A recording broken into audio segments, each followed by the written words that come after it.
Hi guys, અત્યારે મારા કાકા ડુંગળી સમારી રહ્યા છે અને આજે મારા પપ્પાને શીરો ખાવાનું મન હતું એટલે મારી મમ્મી એમના માટે શીરો બનાવી રહી છે.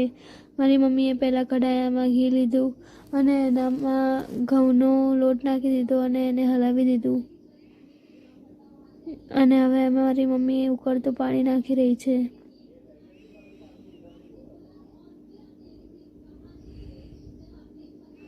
અને હવે એને મારી મમ્મી હલાવી રહી છે.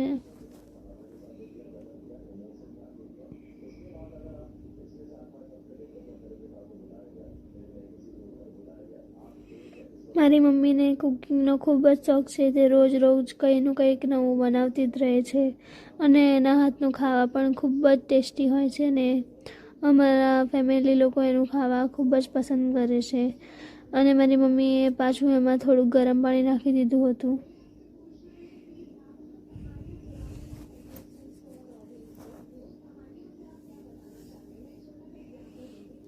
અને હવે મારી મમ્મી એમાં મોરસ નાખી રહી છે.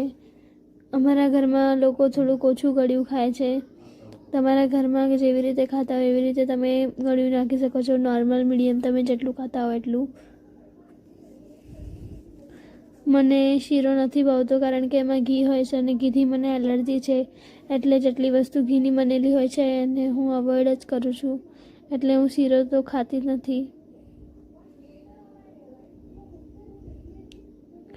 અને મારી મમ્મીએ ડ્રાયફ્રૂટ નાખી દીધા હતા. સોરી કે હું તમને દેખાડવાનું ભૂલી ગઈ.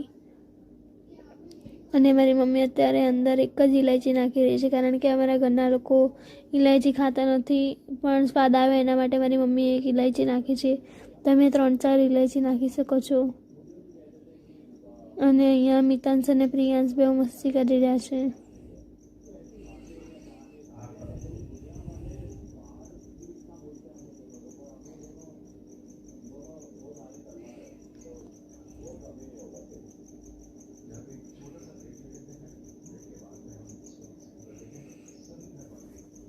અહીંયા શીરો તૈયાર થઈ ગયો છે અને મારી મમ્મી પપ્પાને ટેસ્ટ કરવા માટે આપી રહી છે.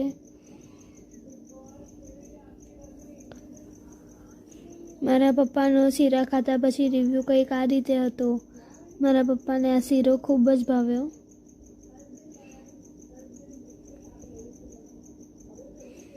એમને આ શીરો ગમ્યો. એ મારી મમ્મીને કહેતા હતા કે સારો બનાવ્યો છે. અને આ લોકો ફરીથી રમકડાના ફોનથી ગીતો વગાડીને નાચવા લાગ્યા.